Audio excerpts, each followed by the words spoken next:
Sometimes in life, things can be hurried, things can be difficult, things can be pressured and tense. And as a Christian, we know the truth of God. We know how the truth of God, you know, manifests itself in each one of our individual lives.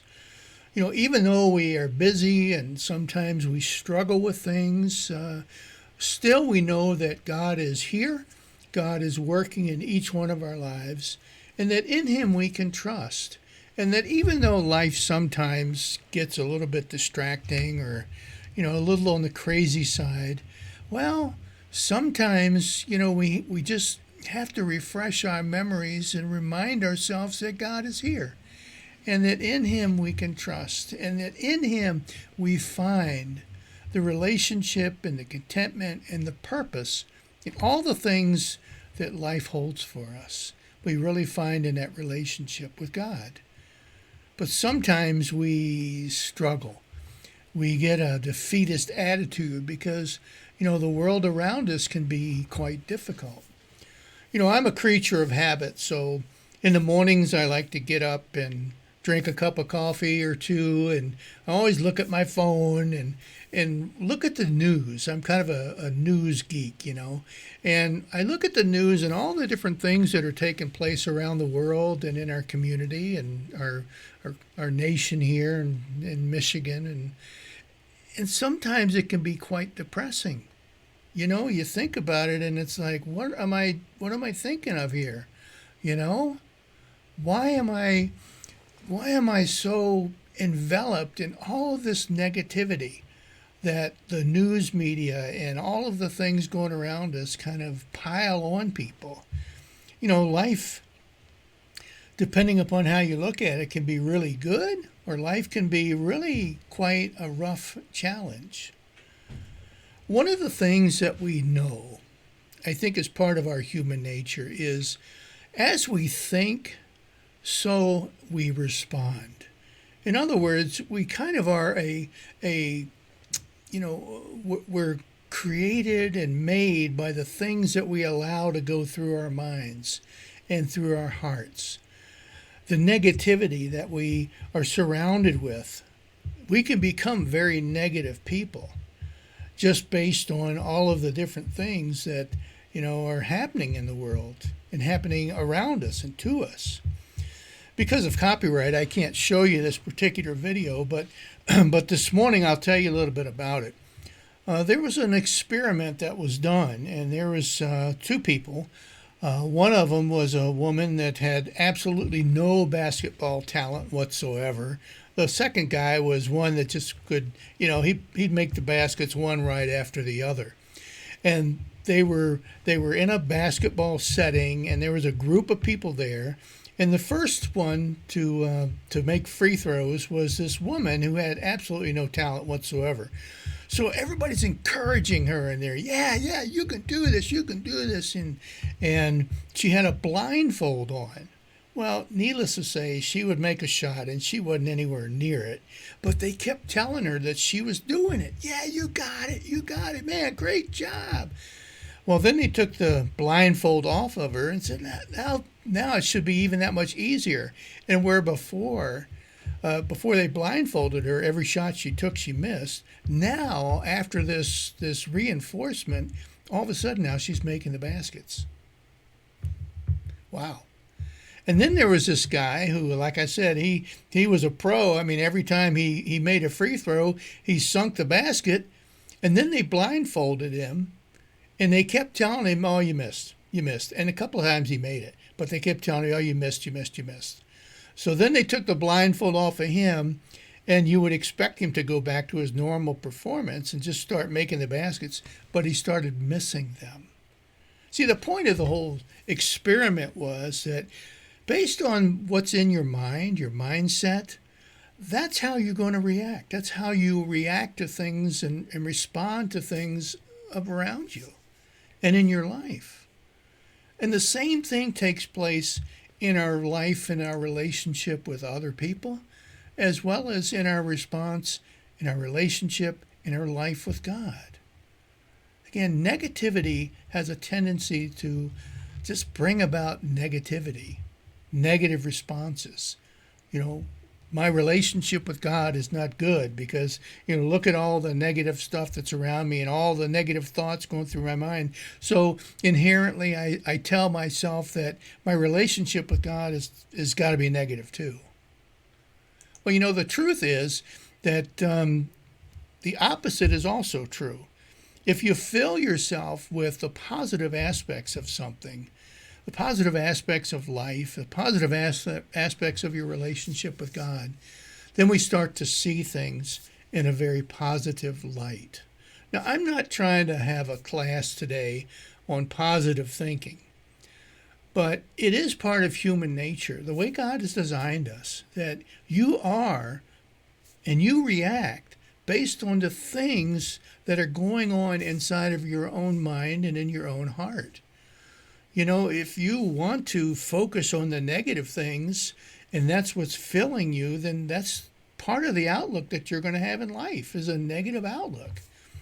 But even though things might be negative around us, if we remember that we are children of God who have been redeemed, people that have a tremendous blessing in their life by having that personal relationship with Christ.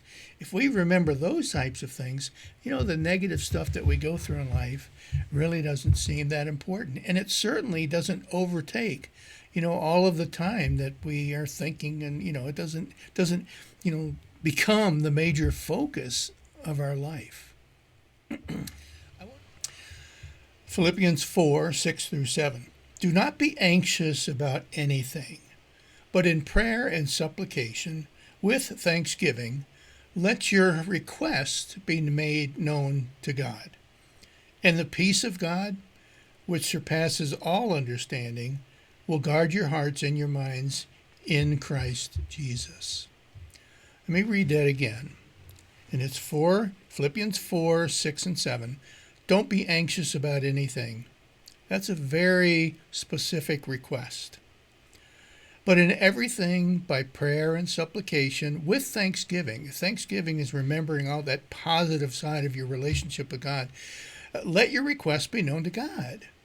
And the peace of God, which surpasses everything, all understanding, will guard your hearts and your minds in Christ Jesus. Well, let me tell you a little story. There's a waitress that was walking home from the restaurant one night. She closed and she's walking home and it's kind of dark out and all. And as she's walking, she hears these footsteps behind her. Well, she starts to worry a little bit. And she starts to think, are these thieves or these troublemakers? Am I going to get mugged or whatever? Well, no matter how fast she went, she couldn't outrun those footsteps behind her. So she remembers God, of course. She's a devout person, and she remembers that God is always with her, or supposed to be always with her. So she cries out to God from her heart, and she says, God, help me. I'm about to get mugged here or something. Because she kept speeding up, and the footsteps behind her would speed up. And she says, God, help me. And in her heart, she hears his little voice, and this voice says, eat the chicken. What? Eat the chicken? It's dark. I'm going home. I've got somebody following me, and the faster I go, the faster they go. And you want me to eat the chicken? What are you talking about? Well, see, coming from the restaurant, they had fried chicken left over that night. So she bagged some up and she took it home with her. Well, she's going fast. At this point, she's running, and the person behind her is running. So she, in desperation, she rips the bag open and grabs a piece of the fried chicken. Well, what happened was a couple of dogs smelled the chicken, and they come running up to her, and now she is being accompanied by 3 or 4 different dogs that are now her new best friends. You see, she remembered that God was always with her, and she looked at things from a very positive perspective. And she understood then at that point that God knows what's going to happen in my life. Why do I worry? Through prayer and supplication, Put your request to God, and He will be there with you. Too many times we feel like God is just absent and He's not there. He's not a part of our lives anymore. And that's just simply not the case. So what does a life look like that is focused on our positive relationship with God as opposed to all of the negative aspects of the life in which we live? What does a life that's positively focused on our relationship with God look like in the midst of all the chaos that the world can throw with us? Well, everybody knows who this is. This is Dolly Parton. And I started doing a little bit of research about Dolly Parton. And, she has lived a really interesting life.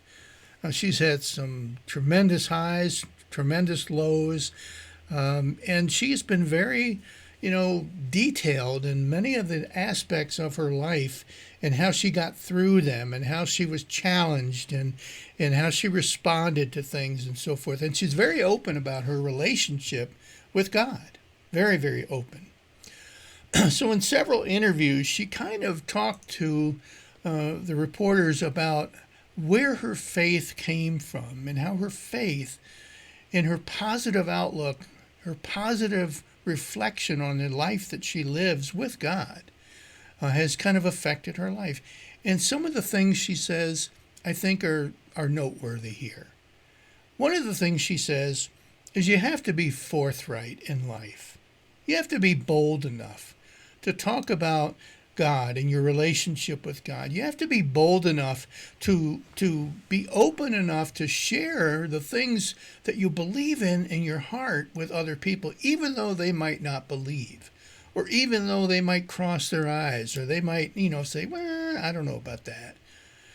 Dolly was very open about be forthright, especially about your relationship with Christ, and share with other people the good news that you've accepted in your life. One of the things she talked about was she's a very poor sleeper, and she gets woken up or gets woken up a lot of times, early in the mornings. And she says what she does is she doesn't go in and she doesn't, crank on the TV or whip out her phone like maybe I would sometimes. But when she gets woken up very early in the morning, she takes that opportunity to go into the visit with God, as she says, to spend time with God, to stay away from all of the distractions in life that could bring her down and focus on God being with her through that day. And she prays, not for just herself, but for countless other people. Dolly also says that one of the most important things in life, and to keep your attitude positive, and to remember the positive aspects of your relationship with God, is she says you need to be a private person at times. You don't need to splatter your business all over the internet through Facebook or whatever. She says be a private person. Follow the example of Jesus. He was a very private person. Jesus many times would walk away or get away from the disciples and the crowds, and he would spend time in prayer, in solitude, with God the Father, praying about all kinds of things. But it was very personal to him, and it reflected the relationship that he had with God the Father, and it encouraged him. And it kept his mind focused on the reason that he came to the earth. And he kept his mind focused on what was to happen and how it was going to be played out in just a very, very God-focused, positive way. So be personal with God. Dolly also says one thing you don't want to do is be like a spiritual show-off. Jesus talked about that. He said, don't be like the Pharisees and stand on the street corner and pray openly so that people will marvel at you and how spiritual of a person you are. He says, no. He says, don't let your left hand know what the right hand is doing. Go into a room and spend time in prayer there by yourself. And really what Jesus was saying, and Dolly, as she affirmed that, is just saying keep the intimate part of your relationship with God intimate, one-on-one. And it's one of the most positive ways you can keep your mind refreshed in the fact that you have a very close and personal relationship with the creator of the universe. And that's a positive thing, regardless, again, of all the crap maybe that's going on around us. I think one of the things we got to remember, I really do, is I think we need to remember that we have to eat the chicken. Sometimes we simply need to listen for God's voice and follow. And don't get caught up in the negative aspects. Don't get caught up in the negativity. Rip the bag open and enjoy the chicken. I hope and pray you have a wonderful week this week. Thanks, and God bless. Tough Questions for God is a teaching ministry of the Rosebush United Methodist Church, where we challenge our faith with some of the most difficult issues. Tough Questions for God is available on Facebook Live, Sundays at 11:30 a.m., or go on our website at toughquestionsforgod.org and just follow the links on the homepage for YouTube or via podcast. Thanks for joining, and don't forget to like and share. God bless.